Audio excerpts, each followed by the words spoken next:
Assalamualaikum warahmatullahi wabarakatuh. Jumpa lagi dengan saya Dharma Ridik. Nah, semoga sahabat-sahabat Kicomania khusus Muara Batu, kawan-kawan Kicomania khusus Muara Batu sehat-sehat selalu, gacuannya juga sehat-sehat. Semoga kita semua sehat-sehat. Oke? Hari ini kita akan bahas tentang tadi ada cerita. Memang menarik nih. Memang ini rata-rata banyak peminatnya, banyak pertanyaan yang di seputar pertanyaan ini. Jadi ini pertanyaannya, Om, bagaimana cara merawat murai batu pastol untuk kita siapkan untuk kontes? Nah, gini kawan-kawan.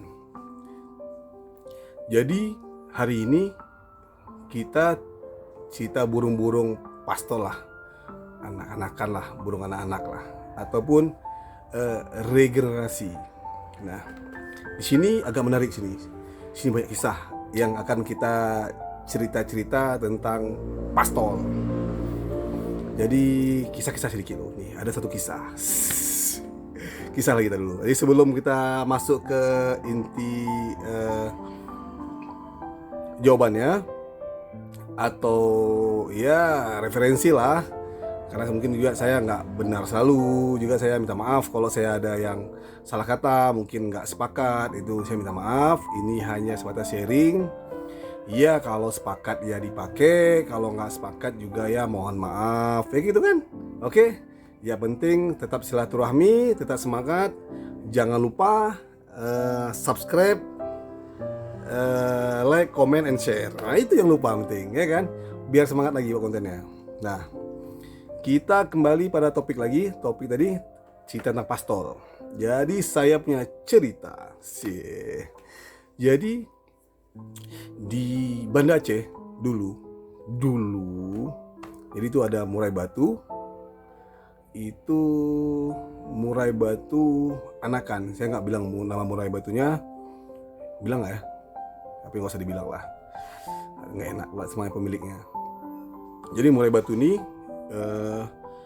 dibeli sama teman saya. Kami lagi tes burung murai batu di suatu pasar impres di Banda Aceh. Terus tiba-tiba ada tukang tangkap murai batu hutan waktu itu. Terus ditawarin. Dulu kalau nggak salah saya harganya masih harga 350.000. Nah, jadi murai batu anakan hutan ini ditawarin ke sahabat saya. Singkat cerita, kami lagi tes murai batu, tiba-tiba ditawarin ke sahabat saya ini seharga 350.000. Nah, digantung aja di situ. Karena kecil kandang dari pelepah rumbia gitulah. Kandang zaman itu pelepah rumbia. Anak murai itu ditaruh di kandang kecil, kurang lebih ya 25 kali 25 atau 30 kali 30 lah kandangnya, lebih kurang.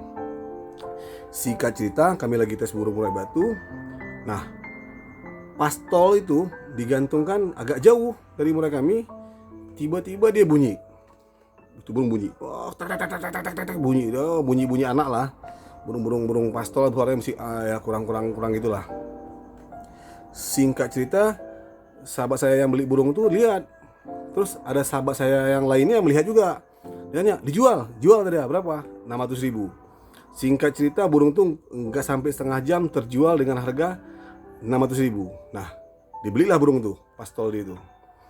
Singkat cerita, pastol tuh dirawat dengan sepenuh hati, sepenuh jiwa. Pastol tersebut terus menjadi legenda di Banda Aceh khususnya. Mungkin sahabat-sahabat Kicomania khusus murai batu tahu tuh burung tuh. Nama burung tuh Sinchan. Itu legenda burung Aceh dari pastol. Itu burung tuh dari pastol terus menjuarai di Latpres regional Banda Aceh khususnya. Nah, itu burung gila tuh, burung dari pastol sampai saya lupa berapa kali mabung. Terus burung tuh ya nggak ada kabar lagi. Yang kita bahas bukan itu. Yang kita bahas artinya ada burung yang pastol, terus dia mutasi sekali lagi, dia rontok sekali, umur sekitar 2 tahun. Burung tuh sekitar 2 kali rontok, saya lupa pastinya, tapi yang penting posisi burung tuh burung anak yang dilawan burung mapan. Nah, yang dilawan burung mapan tapi dia bisa juara 1-1-1, bisa 1-2-1, itu burung tuh namanya Sinchan. Burung Banda Aceh milik Om Eeng.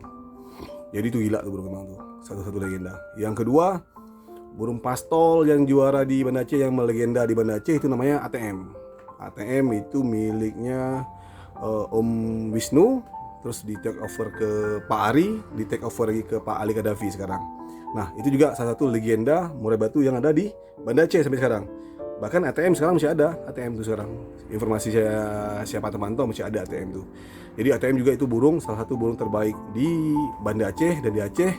Bahkan pernah menjuarai di Medan juga, itu luar biasa. Itu pastol dari anakan, dia mutasi, terus dia rontok sekali. Saya lupa dibawa tapi posisinya tuh ATM tuh, saya lupa. Tapi intinya itu burung dari anakan dirawat.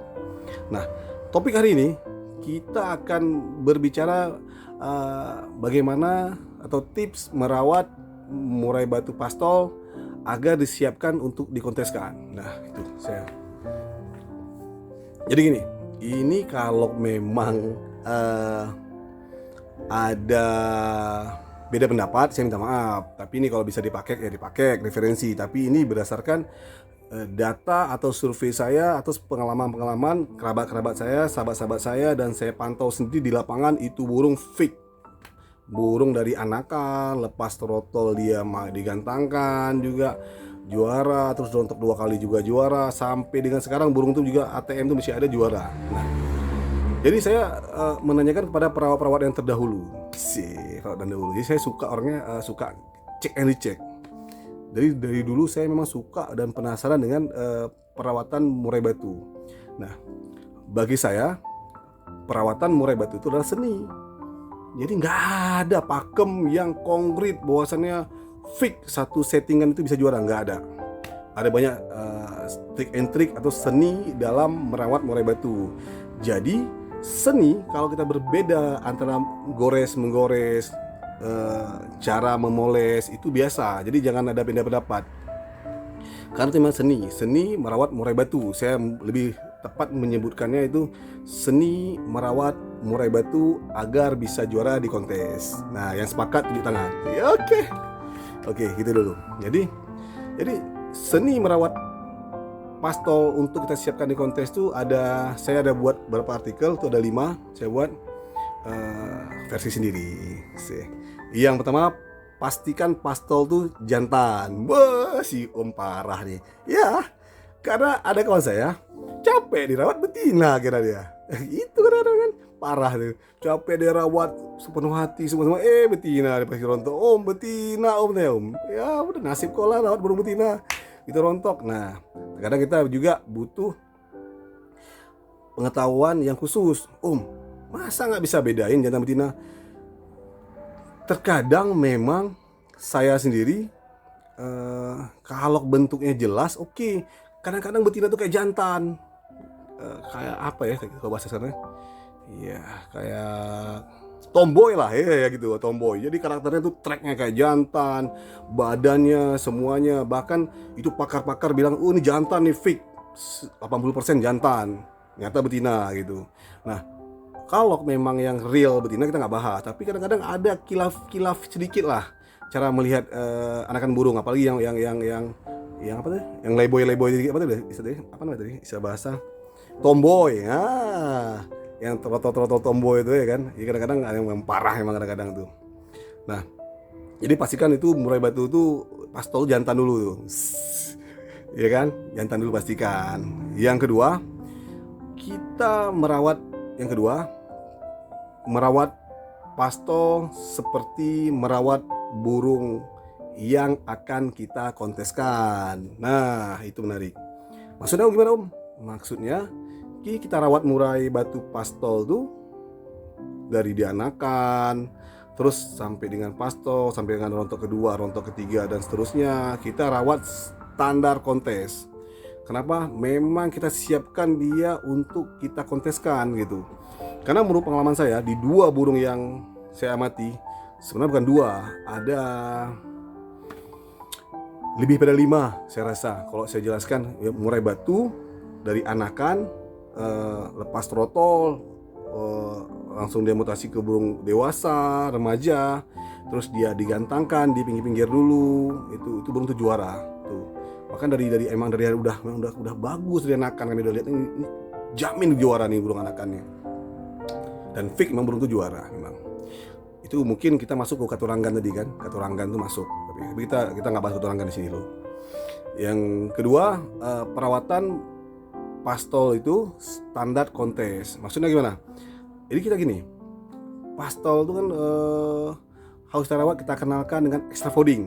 Nah, extra fooding itu ada kata kasih jangkrik kenalin, kroto kenalin, ulat Hongkong kenalin. Kalau mau kenalin dengan cacing, kenalin dengan cacing. Kenalin dengan orong-orong, kenalin dengan ulat pisang ya, yang suka pakai ulat pisang, kenalin dia kalau dia mau makan ulat pisang. Saya pernah pakai ulat pisang tuh, tapi rontok perut saya, tinggi kali proteinnya. Ulat pisang, terus ulat Jerman boleh, gupi boleh. Saya belum pernah bahas gupi, tapi saya punya chemistry dengan gupi boleh kenalin gitu. Jadi di sini extra fooding terhadap pastol tadi itu adalah untuk dia mengenal makanan-makanan yang untuk kita siapkan untuk makanan untuk mendongkrak stamina dia, kemampuan dia kinerja di lapangan ke depan nanti gitu. Yang kedua, usahakan bukan yang kedua sih, yang kedua kan merawat standar kontes. Nah, supnya. Jadi extra fooding ya. Kedua, terus selanjutnya adalah mandinya. Mandikan usahakan di keramba. Mandikan biasanya di keramba, dia pelan-pelan ajarin keramba dia. Terus yang selanjutnya adalah diumbar. Pastol kok diumbar. Bukan kita untuk menghara stamina, bukan, mengenalkan dia agar tahu yang mana namanya umbaran, dia bisa keluar masuk, antar masuk dari umbaran ke kandang juga dia udah terlatih. Dari keramba dia dari kandang masuk keramba dia terlatih, dari keramba dia masuk ke kandang dia terlatih, dari kandang masuk ke umbaran dia terlatih, dari umbaran masuk ke kandang juga dia terlatih. Nah, itu kita latih. Terus kita kenalkan lagi jemur juga kita kenalkan jemur. Jadi artinya jemur ini bukan untuk menyeting burung, artinya menyehatkan bulu dia, menyegarkan bulu dia, nafasnya lebih fresh. Jadi bukan untuk di deadline panjang, nggak, kira-kira udah lompat-lompat angkat aja tuh untuk pastol. Terus masteran. Nah, di masteran ini agak sedikit menarik saya bahas. Jadi masteran yang baik menurut saya untuk pastol adalah dibuka. Jadi kalau pagi sampai dengan, kan kalau kita jemur bentar, angin-angin itu dekat masteran. Tapi diperhatikan, usahakan burung pastol tuh nggak dekat sama burung-burung ekstrim. Misalkan cililin, jangan terlalu dekat, agak dijauhkan dari cililin yang burung-burung ekstrim tadi. Kayak jalak-jalakan itu dijauhkan, burung-burung besar kok dijauhkan. Usahakan dijauhkan dari burung-burung besar. Kira-kira dilapisin dulu dengan lebet kayak kenari. Boleh. Jadi cililin, lebet, baru pastol boleh. Itu dibuka aja dia biar dia lihat. Jadi di sini menarik. Saya pernah melihat itu pastol itu nembak cililin seperti burung cililin. Itu pernah saya lihat tuh. Burung pastol tuh nembaknya cililin seperti cililin. Jadi dia goyang-goyang, mompa-mompa, nembak. Pernah lihat tuh. Itu aneh. Terus yang ketiga itu jauhkan dari MB dari pastol yang gacor. Nah, jadi usahakan dia nggak drop mental dia. Jadi jauhkan dari MB yang gacor. Terus yang kelima, biasakan di tempat keramaian. Nah, itu butuh dilatih. Jadi agar burung kita nggak hanya mental di lapangan terhadap murai batu, juga mental terhadap lapangan. Nah, itu dia harus diperhatikan. Jadi dia harus kuasai internal, itu burung dengan burung, juga eksternal. Eksternal itu adalah pengaruh dari orang berteriak, orang yang lempar-lempar kerodong, orang yang tangannya melambai dengan keramaian yang ricu. Itu harus dibiasakan. Nah, mungkin itu dulu kawan-kawan sahabat Kicau Mania khusus murai batu. Ada 5 tadi saya sudah jabarkan. Yang pertama, pastikan pastol jantan. Yang kedua, perawatan harian harus standar kontes. Yang ketiga, jauhkan dari MB kacor. Yang keempat, jangan digantangkan atau diadu. Tadi bahas apa tadi? Lupa saya tadi. Maksudnya jangan digantangkan, jangan diadu. Maksudnya gini ya. Mungkin saya nggak bahas yang 4 tadi itu. Maksudnya gini, jangan digantangkan atau diadu. Maksudnya gini, dia jangan diadu-adu dia. Jadi dia disendirikan aja gitu. Yang kelima, waduh itu konten. Bentar ya, sambung lagi. Ayo, sekian dulu kawan-kawan Kicamania. Assalamualaikum warahmatullahi wabarakatuh. Salam Kicamania, maju terus Kicamania Indonesia.